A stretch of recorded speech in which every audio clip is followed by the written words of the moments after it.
You thought they had forgotten about you, didn't you? You assumed they had gone on and left you behind. But here is the reality. That will cause your spine to freeze and your blood to flow backward. They never forget. They've just been preoccupied as you went about your daily routine. They've been conducting a full-scale operation behind your back. They interviewed everyone. Almost everyone who has ever crossed your path. Your third-grade instructor. You smiled at the cashier twice. Your ex's mother was a childhood acquaintance who disappeared years ago. The neighbor who saw you grow up. The boss who fired you. The therapist. You stopped seeing the stranger you had helped once. Each of them was questioned. They sat down one by one, each with a notepad and a recorder, asking the same question. Tell us about them. Tell us everything. Here's the bit that should scare you. It was no longer about curiosity. It was an obsession. Everyone in various cities and at different stages of their lives, even strangers, gave the same response. Word by word. They seemed to be repeating a screenplay written by someone other than themselves. They'd halt, feel a shudder go up their spine, and say the identical words. You're cooked. Nor challenging, nor intense. Not. You have troubles. No. You've been cooked. As if your very existence violated some cosmic rule. As if you were aware you were circling dangerously near to a black hole. They sensed your gravitational pull and were unable to escape it. Now they warn others. Stay away from that one. That one is different. That one is not like us. Do you understand what it means when dozens, if not hundreds, of individuals who have never met each other come to the same judgment about you? It signifies you've moved beyond regular perception. You aren't only noteworthy or influential. You're an outlier. You've become a glitch in their collective memory. The ghost story. People whispered during treatment sessions. The live embodiment of what true intensity feels like to them. You are no longer a person.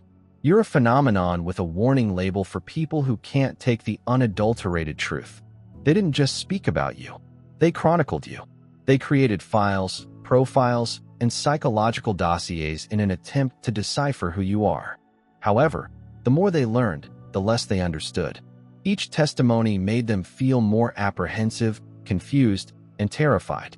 Imagine your kindergarten teacher decades later, sitting across from an investigator, still remembering your name, how you saw the world differently, and how your inquiries made grown-ups uncomfortable. You were never ordinary, and they are now recognizing it. Consider the random individual you met at a party and just spoke with for a few minutes. And now, years later, they are telling outsiders that I never forgot them. They cannot explain why. Only something about you seemed old, as if you had lived 1,000 lifetimes before that moment. Or your ex, the person who said you were too much. They are still unable to shake you. They attempt to explain why you haunt them more in your absence than while you're there. Why each new person they meet seems like a smaller version of someone they formerly couldn't manage. They mutter, "You're cooked," because the alternative is acknowledging they aren't strong enough to face you on your level. Now, let's speak about what really transpired in those interview rooms, since here is where things become unsettling. The investigators, whoever they are, whichever agency or group they work for, discovered something that prompted them to stop writing and begin filming. The trend was not limited to what others said about you. It was in the way they stated it. People started chatting to you in a calm, conversational tone, as if you were someone they had previously known. But within minutes, something changed. Their tone became tighter, their posture tensed, and their eyes lost focus. Focus as if they were reliving a dream or nightmare they were trying to forget. The interviewers believed they were getting straightforward testimony. What they were truly seeing was a massive psychological phenomena. Dozens of individuals separately described the same implausible characteristics about you. Take your high school guidance counselor, for example, who advised you to be realistic. In that room, they finally accepted the truth. They said they encouraged you to aim low not because you lacked aptitude, but because they were terrified of what you'd become if no obstacles stood in your way. You reminded them of world changers, and not all of their tales ended pleasantly. They observed someone who would not just disregard the system's rules. You would rework them. They claimed you're cooked. Because the system isn't meant to confine someone who sees through it so quickly. The interviewer, perplexed, said, "What do you mean by cooked?" And your counselor just gazed at them, saying, "You'll understand when you meet them." If you're fortunate, you won't. Then there's the middle school buddy who dropped you without notice. They eventually confessed. Why? They say being near you was like being next to furnace. Your presence was so overwhelming that they questioned everything. Who they were, what they believed, and what they were willing to settle for. You never passed judgment on them, never criticized them. However, your very presence served as a mirror that they couldn't turn away from. You made them feel bolder and more alive. And this scared them, so they fled. They prioritized comfort above evolution, safety over change, and sat in the chilly interview room. Years later, they revealed that they are still considering that option. They still wonder what they may have been if they had remained in your orbit. They claimed you were roasted because you forced people to face the lesser versions of themselves that they had decided to become. Even your first employer, who dismissed you 3 months later, had something to say about it. They told the interviewer something that caused the whole room to go quiet. Your former employer claimed they did not terminate you for bad performance. They sacked you because you prompted the other workers to think. You broke the trance of habit. People began to ask why they were working so hard for such little pay, why the system was set up the way it was, and if this was the life they wanted to continue living. You did not set out to launch a revolution. You were only being yourself. However, your presence was like a virus, infecting everyone around you with deadly quantities of potential sympathy and self-worth. Within weeks after your departure, 3 colleagues left to establish their own firms. One went back to complete his degree. They had already given up on your cooking. Your supervisor said that you are infectious in ways we cannot control. You're the kind of catalyst who can accelerate evolution just by being in the room. You do not force metamorphosis. You start it. People either rise with you or shrink from the mirror you provide to them.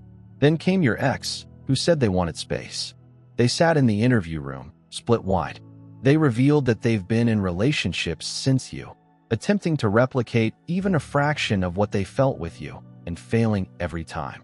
They described loving you as touching, pure electricity, terrifying, addictive, unforgettable. You saw through every mask, defensive system, and illusion they wore to protect themselves. And you cherished what was authentic. That type of love rewired people under the surface. It established a standard that no one else could reach. Everything else now seems boring, bland, and cardboard in comparison to you. They spoke through tears. You are cooked because your love did not just change them. It damaged their capacity to accept anything other than the truth. Then the tale takes a tragic turn. The investigators, who had been interviewing individuals, collecting data, and developing a psychological profile of you, began to encounter phenomena that defied explanation. It started softly. One investigator admitted to having dreams about you despite never having met you. In your dream, you were standing in a light-filled doorway, silently observing them. Another person reported seeing your name everywhere. License plates, billboards, and odd graffiti, as if the institution was whispering your existence. A third claimed they had started studying you after spending hours combing through your social media. You're writing about your art, anything with your imprint. They couldn't explain their obsession. It seemed as if something was drawing them in. Eventually, the main investigator convened an emergency meeting. They needed to confront what was going on with themselves rather than the case. Everyone in the room confessed one at a time. They felt watched. Not figuratively, literally. They stated it seemed like you knew they were looking into you, as if your awareness had somehow penetrated the distance, the data, and the barriers that separated you from them. Logic said it was impossible, but gut argued differently. Then followed the event that shattered whatever logic they had left. One investigator was sitting at a cafe studying transcripts when a stranger came by, paused, and remarked calmly, "You should stop digging before you discover something you can't unknow." The stranger continued going, blending into the throng, but the voice was yours. The investigator froze. They had never heard your voice before. Nonetheless, they knew it was you. They attempted to explain it away. Stress weariness is a collective suggestion. However, the events did not end. They intensified. What began as an inquiry has progressed into an illness. Every effort to create a final report on you ended in disarray. Computers froze mid-sentence. Printers spit out half-finished sheets with nonsensical symbols. Audio recordings that had been pristine only hours before suddenly came back as jumbled static, as if from another realm. Even handwritten notes became incomprehensible scrawls overnight, with ink leaking, characters rearranging, and paragraphs disintegrating into gibberish. It seemed as if the research had become self-defensive, like an organism attempting to avoid dissection. One investigator eventually broke down and admitted the worst of it. Their laptop started up at the precise time of day. A blank page appeared on the screen. Then words started to emerge, written by an unseen hand that repeated the same text indefinitely. "You are not investigating me. I am researching you." They threw the computer across the room and smashed it against the wall, shaking so much they couldn't breathe. They didn't tell anybody for weeks. "I'm terrified of being called delusional." However, when they eventually talked, 3 additional agents confirmed to having experienced the same thing. Different gadgets. Same message. They all attempted to explain it away. Electromagnetic interference caused firmware stress. But, deep down, they all sensed something else was happening in their circuits. The agency intended to unplug the system. Too many malfunctions. Too many psychological breakdowns. Too many researchers have requested to be reassigned or moved to field duties. Anything to get out of this lawsuit. However, every time they attempted to close the file, it reopened itself. Every effort to archive the content resulted in a new occurrence. A missing witness might appear unexpectedly, pleading for a statement to be taken. An old subject would call in the middle of the night, stating they recalled something important they needed to say. The probe refused to end. It was changing, spreading, consuming the individuals that handled it. You had not merely become the topic. They were within a living maze that you had inadvertently created. A feedback loop of consciousness feeding on itself. Then came the testimony, which broke the whole edifice of reasoning. People who claimed they had never met you started describing you in great detail. A lady in Finland said that she has seen you in waking visions for many years. Always stood near a window of light that buzzed like a tuning fork. She said that your presence had a unique frequency, high, steely, and tough to ignore, that followed her even as she attempted to sleep. An elderly guy in Brazil claimed to have had a dream about you as a youngster. In your dreams, you made predictions that came true. Years later, a youngster in New York handed the investigators journals packed with poetry written while in a trance. Each poem described you, your voice, eyes, and scars. Nobody could have known they existed. The team was unable to categorize this. These were not witnesses. They were receivers. Your presence seemed to transcend time and space, impacting individuals across countries and generations. The analysts attempted to run probability models, but the arithmetic revealed too many variables that contradicted causation. The chief scientist eventually wrote in her private journal, "We are not tracking a human subject. We are tracing an echo that travels forward and backward in time." So they went back to the beginning, believing that childhood stories might anchor you in something normal. Instead, they discovered tales that seemed more like folklore than recollection. Since your childhood, everyone has spoken in riddles. Neighbors said that unusual lights emerged around your home after you were born. Your babysitter said you foresaw an earthquake at age 4, down to the precise day. Your first grade instructor told the interviewer something that caused them to quit writing completely. She said you were the first kid in 3 decades of teaching who really terrified her, not because you misbehaved, but because of how you stared at her. She said your eyes did not belong to a youngster. They bore the burden of millennia as sufferers of something that saw civilizations build and fall. It seemed, she added, as if the kid was examining me, knowing every secret I'd ever attempted to conceal. She said that for years later, she dreamed of those eyes observing her, waiting for her to reveal the truth. The interviewer left a single note beside her testimony. Subject awareness surpasses linear time. That's when the agency ceased referring to it as an investigation. From that point onward, the file was classed as Phenomenon X, an entity of self-referential observation, rather than behavioral study or criminal intelligence. They recognized they weren't dealing with a person. It was a live mirror, reflecting anybody who dared to stare too closely. And when they gazed further, they saw themselves unraveling. She says you once stared her directly in the eyes with that unsettling stillness. Children are not meant to have. And why do grown-ups appear to be joyful while they are dying inside? She described it like a punch to her chest. There was no sarcasm or harshness, simply searing honesty that exposed every mask she'd ever worn. She attempted to shrug it off, dismissing it as an unusual inquiry from an inquisitive child. But she couldn't. For weeks following that chat, she couldn't sleep well. Every time she saw her own mirror, she felt the same pain. Your words seemed like they had wedged behind her eyelids, conveying truths she'd spent decades avoiding. Your childhood best buddy, who moved away in 5th grade, made a comment that left the whole room chilly. They responded, "You spoke about the future as if it had already happened. You mentioned things that didn't exist yet. Machine towns and events are described with quiet confidence, as if you were remembering rather than envisioning innovations decades before they became a reality. You mentioned glass phones that revealed people's faces, self-driving automobiles, and artificial brains that will eventually think for humans. Back then, people assumed you had an overactive imagination. They laughed, played along, and then life continued. However, as time went, what you stated became a reality. Every forecast unfolded precisely as you stated it. And that's when the terror struck. They stated they attempted to hunt you up online to reach out or reconnect, but something always stopped them. Their computer would stop, the site would crash, or they would suddenly experience an overpowering sense of fear as a warning not to go any farther.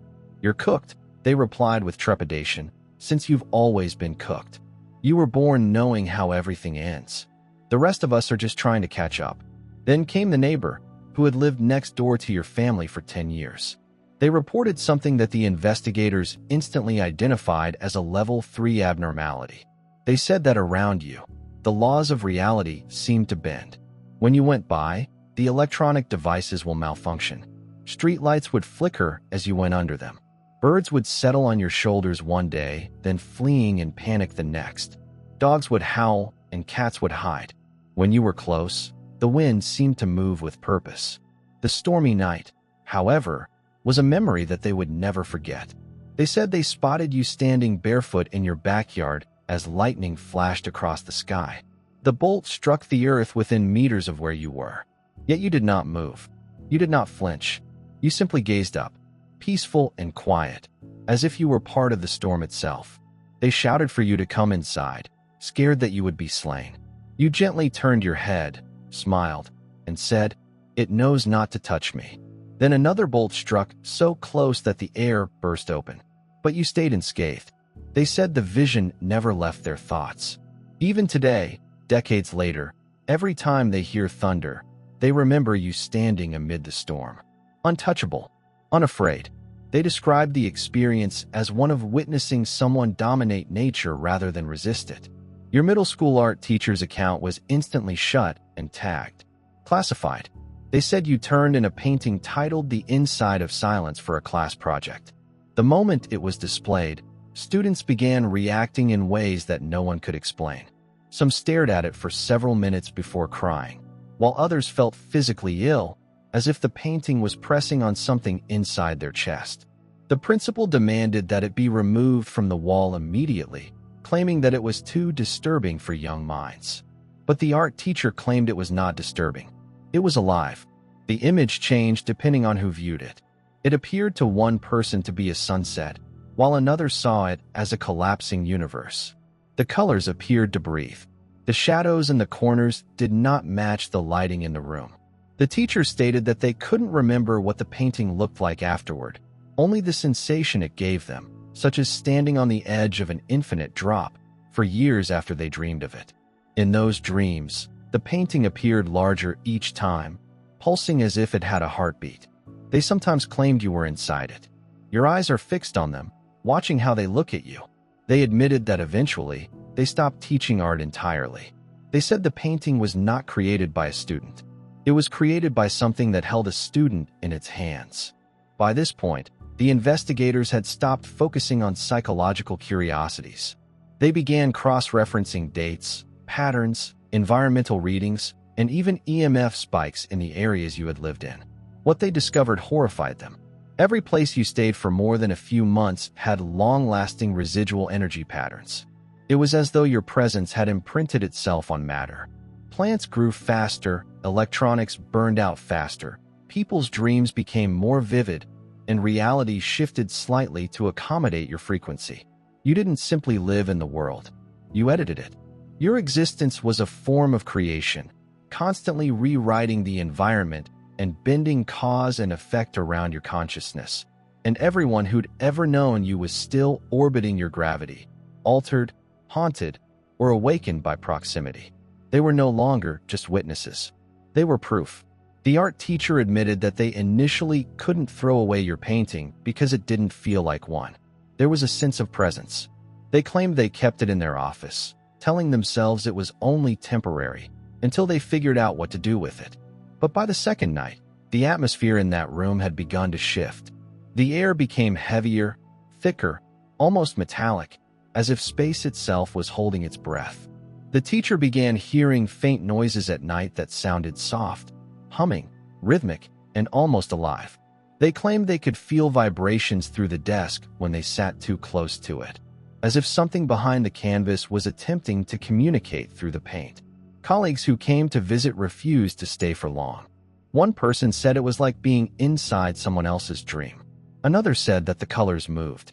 If you gaze for too long, you may begin to mistrust your own perspective. By the third day, people began to avoid the whole area of the structure. The instructor said that when they left the office door open, the hallway outside seemed cooler, as if heat was being absorbed by the artwork itself. Students walked quicker and past it. One female collapsed after staring at it for more than a few seconds.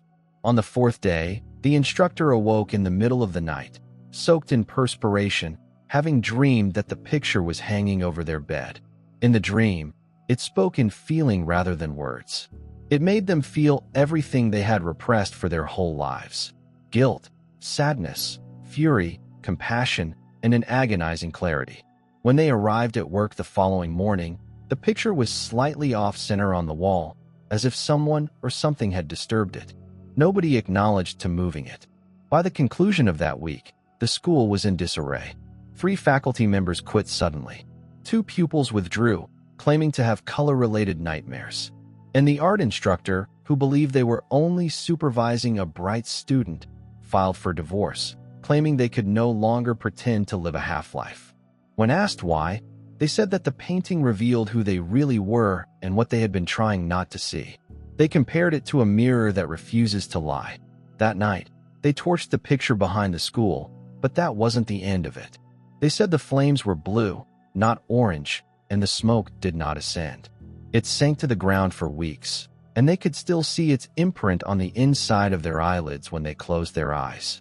It would occur in dreams, but always incomplete. They trembled and warned, "Always keep an eye on what you cook, because your inventions do not perish. They move. They develop. You create things that change people from inside." Next came the school counselor. Your parents brought you there because they believed you were very cerebral for your age. Their testimony caused the whole investigation team to sit in quiet for 10 minutes. The counselor said that throughout their 6 sessions with you, they never felt in control. You respond to their queries with disarming courtesy, always a half step ahead. They described it as talking to someone who had read their thoughts before they were said. In the last session, you started to talk about others rather than yourself. You mentioned their father's rage, their mother's emotional absence, and their inclination to overcompensate with caregiving. You cited their dread of aging, their broken marriage, their covert addiction to prescription stimulants, and even their private diary entries that no one had ever seen. They felt your tone was not sarcastic, but rather realistic, clinical, and even empathetic.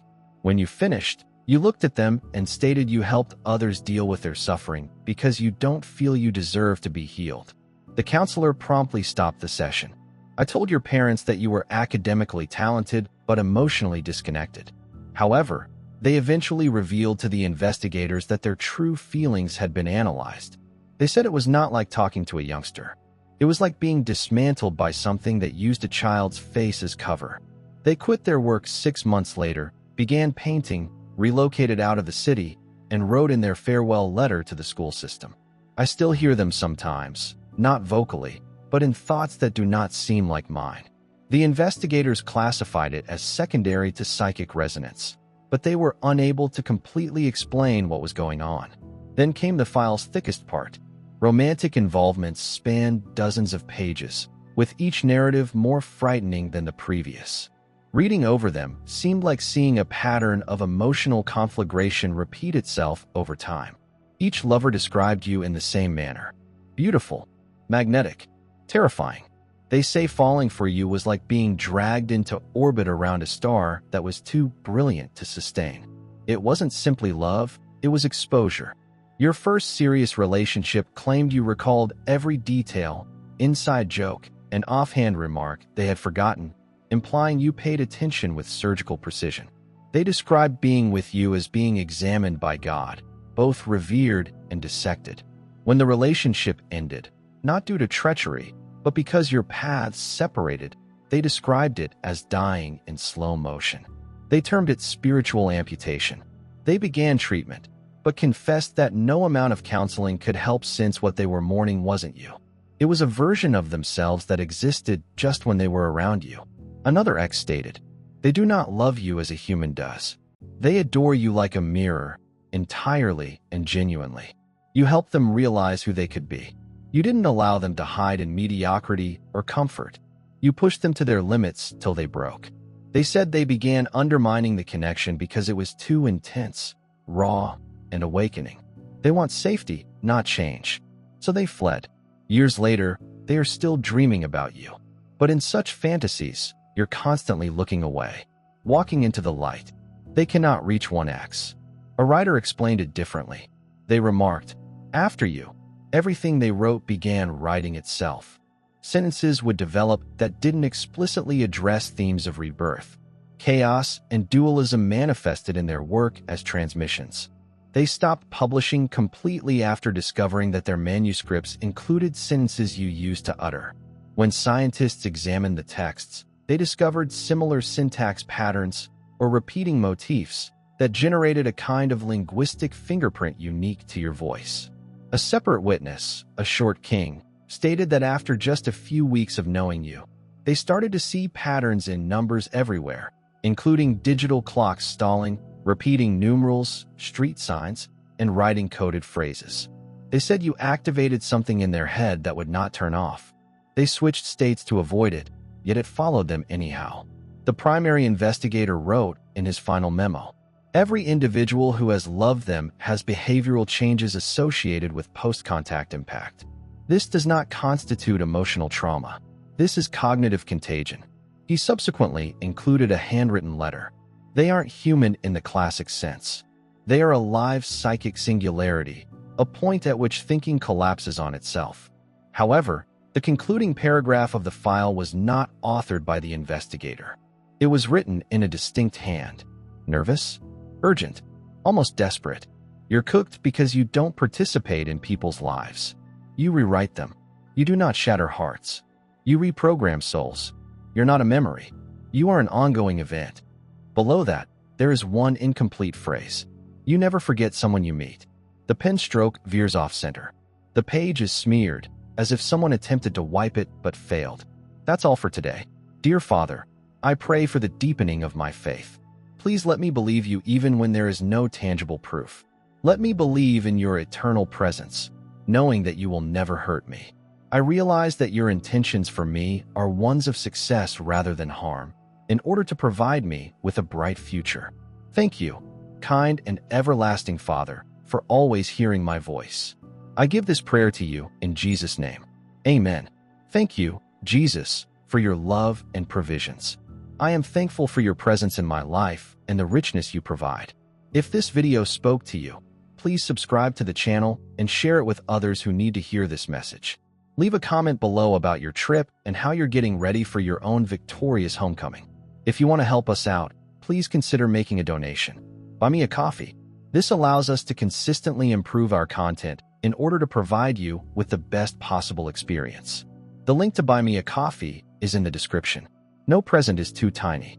Whether it's a penny, a prayer, or a share, your generosity spreads God's message and gives people hope. Do not stop here. Watch our next video for amazing insights into the indicators that indicate you are the chosen one. We've loved sharing this spiritual journey with you. Thank you for sticking with us until the finish. Keep shining brightly and face your fate with confidence. See you next time. The God Connection sends its blessings to all lovely individuals.